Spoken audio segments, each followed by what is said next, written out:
Good morning everybody.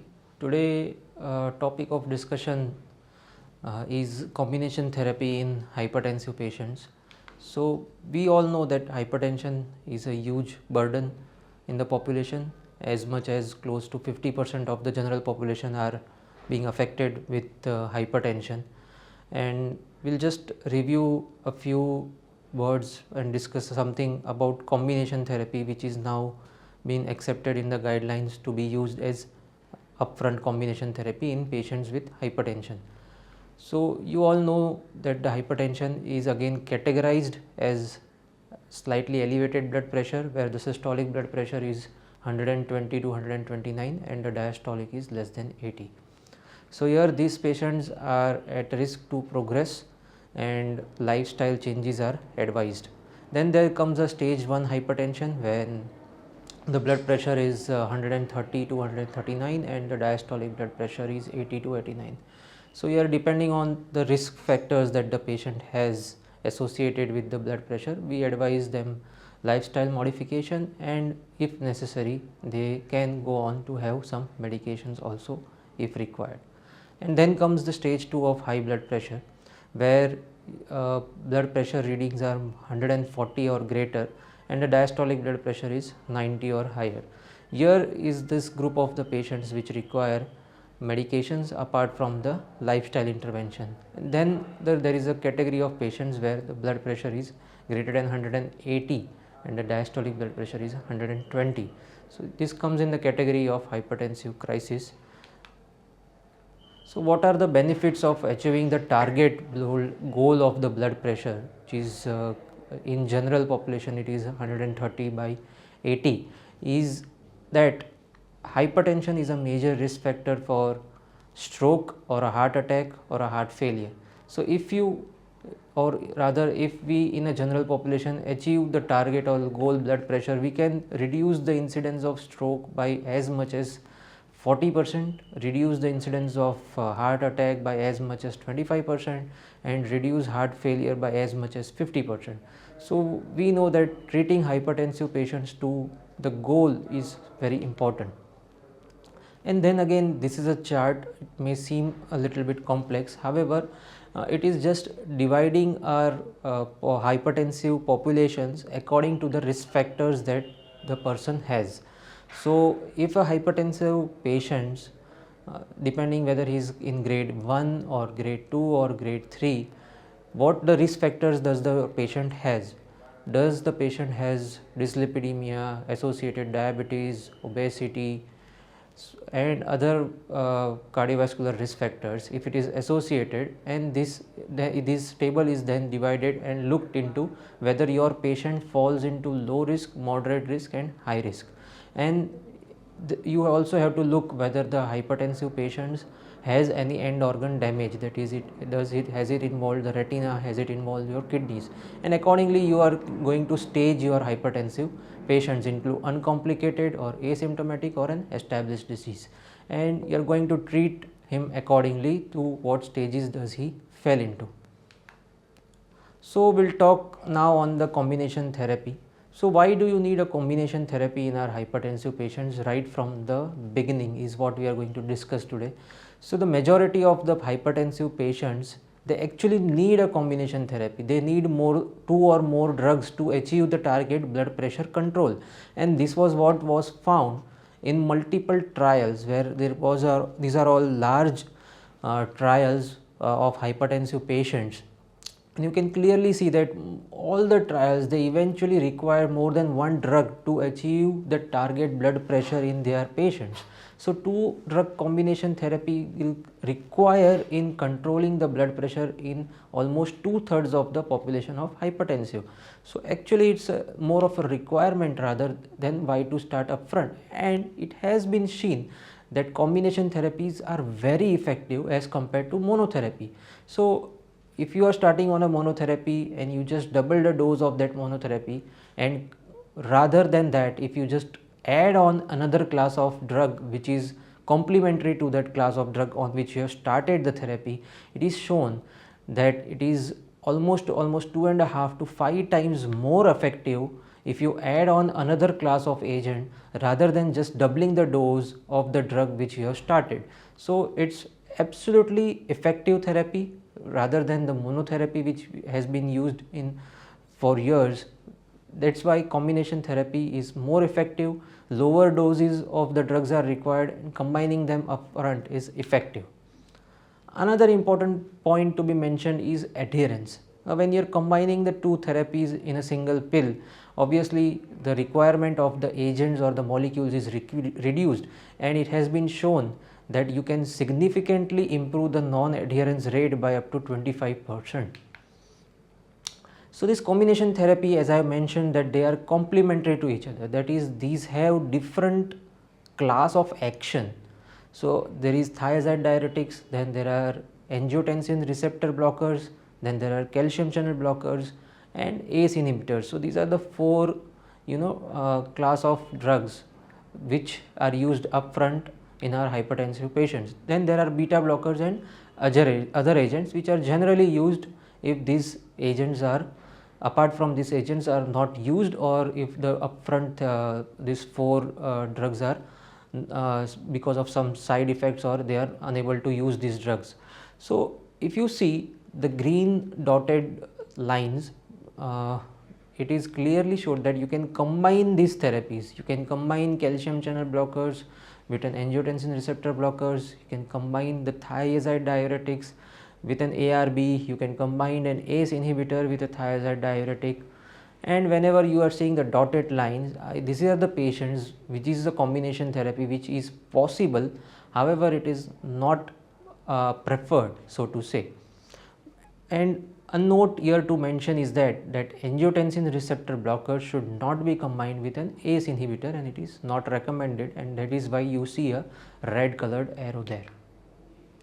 So, what is this complementary mechanism of action that I just discussed? If you see calcium channel blockers, how they act by arteriolar dilatation, and this causes a peripheral edema. They are less effective in low renin patients, and they have a side effect in terms that they activate the RAS. Alright, so to counteract this we have an ARB. So what does ARB do? It attenuates the peripheral edema which was a side effect of the calcium channel blocker, and they are effective in high renin patients, and they are very effective in patients with cardiac ischemia also, and this combining these two agents will cause a synergistic blood pressure reduction and with a complementary clinical benefits. So, another rationale of combining diuretic with a ACE or a beta blocker is that diuretics, if used in alone, there is results in a relative volume depletion, and this activates the RAS and to a lesser extent the sympathetic pathways. So, what do? You add on an ACE inhibitor or an ARB to block the RAS and a beta blocker to counteract the sympathetic nervous activation. So, in this way these two molecules when combined together they act in a complementary manner.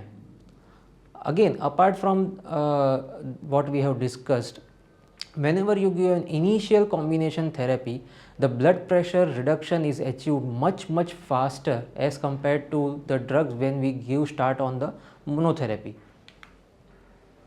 So, to add on some of the advantages, as I already discussed, that combining a calcium channel blocker or a thiazide diuretic which activates RAS can be counteracted by combining with an ACE or an ARB.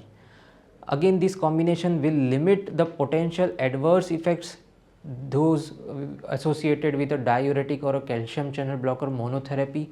They reduce the risk of hypokalemia because of diuretics when you are combining a diuretic with an ACE inhibitor, and overall the prevalence of peripheral edema because of calcium channel blockers are also reduced. So, this combination therapy they ensure that RAS is also inhibited, because many of your patients are having diabetes, proteinuria, left ventricular hypertrophy. So, there you do require RAS inhibition, as it has been benefited and it has been found to reduce the LVH and proteinuria, especially in diabetic population. So, these patients require RAS inhibition as a part of the therapy to to counteract this proteinuria and LVH. So, combination therapy can help in that way also. So where all to use beta blockers? So beta blockers are once again in the guidelines for hypertensive. They should be used whenever there is a specific indications.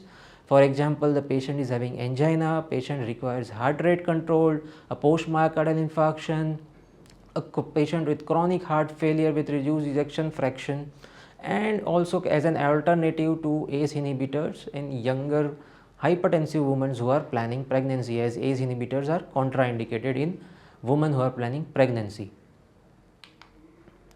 So to say that combination therapy is a practical necessity rather than why to use it. So it's a practical necessity now that you start your patients of hypertensive on a combination therapy. So it's required in about 75% of the hypertensives to achieve their target blood pressure. It has greater efficacy. There is faster achievement of target blood pressure. There is higher response rate.